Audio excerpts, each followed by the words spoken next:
नमस्कार दोस्तों, स्वागत है आप सबका मेरे नए हिंदी चैनल कहानी तेरी मेरी। कहानी का नाम फ़ोन की घंटी। रात के खाने की तैयारी कर रही थी कि फ़ोन की घंटी बज उठी। मैं बिना फ़ोन देखे ही समझ गई थी कि पापा का होगा। तभी बेटा चिल्लाया, मम्मी नाना जी का फ़ोन है, तुम रिसीव करो जब तक मैं आती हूँ। मुझे पता था पापा के फ़ोन का मतलब आधा घंटा कम से कम। मैंने जल्दी से दाल कुकर में डाल गैस पर चढ़ाई। इतनी देर में बेटा फिर आ गया। मैंने फ़ोन लिया ही था कि पापा शुरू हो गए, कैसी है, कहाँ बिज़ी थी, जो मुझसे बात करने का टाइम नहीं लगता तुझे। हंसी छूट गई मेरी। क्या पापा, आप भी रोज़ तो बात करती हूँ। मेरी बात बीच में ही काट पापा बोले, अच्छा बता क्या कर रही थी। और जो बातों का सिलसिला शुरू हुआ तो चलता ही गया।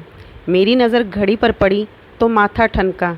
अरे आज फिर खाने में देर हो गई। मैं मन ही मन बड़बड़ाई, पापा फ़ोन रखती हूँ, कोई आया है। कह मैंने फ़ोन रख दिया। पापा भी ना, कहाँ से इतनी बातें ले आती हैं, रोज़ नित नए किस्से, मानो किसी किस्सों का कोई ख़जाना हो इनके पास। लेकिन पहले तो वे इतनी बातें नहीं करते थे, बल्कि बचपन में जब हम भाई बहन खूब बातें करते तो कहते, अरे कितना बोलते हो तुम सब, कहाँ से लाते हो इतनी बातें। उस समय पापा कम बातें करते थे, शायद घर बाहर के कामों में ज़्यादा थक जाते होंगे। और अब लगता है पापा का भी बचपन लौट आया है। कहते हैं ना, बुढ़ापा बचपन का ही एक रूप है। अब पापा के पास समय है तो मेरे पास नहीं।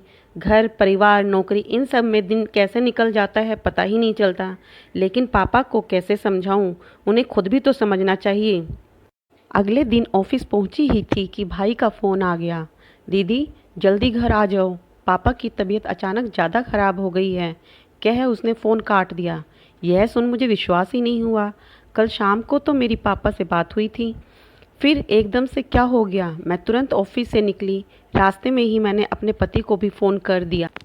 जैसे ही मैं ऑटो से उतरी, घर के सामने भीड़ देख मेरे मन में अनेक आशंकाएं उठने लगी।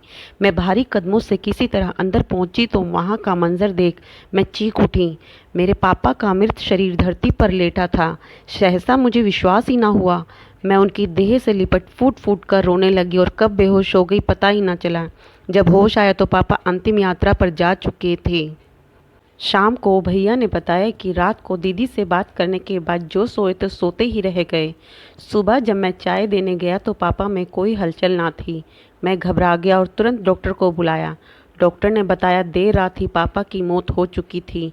रह रह कर मेरा मन मुझे धिक्कार रहा था कि मैं कैसे इतनी स्वार्थी हो गई थी कि अपने पापा के लिए ही समय नहीं निकाल पाती थी।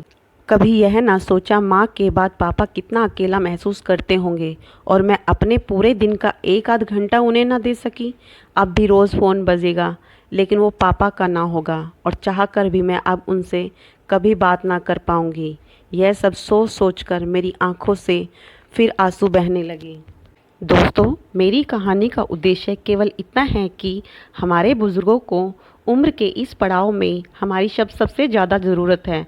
वो हमारा धन नहीं, समय चाहते हैं। माना आज समय बहुत कीमती हो गया है, लेकिन माता पिता से ज़्यादा नहीं। उनसे मिले, उनकी सुने, अपनी कहें, वरना बाद में मेरी तरह उनकी आवाज़ सुनने को तरस जाएंगे।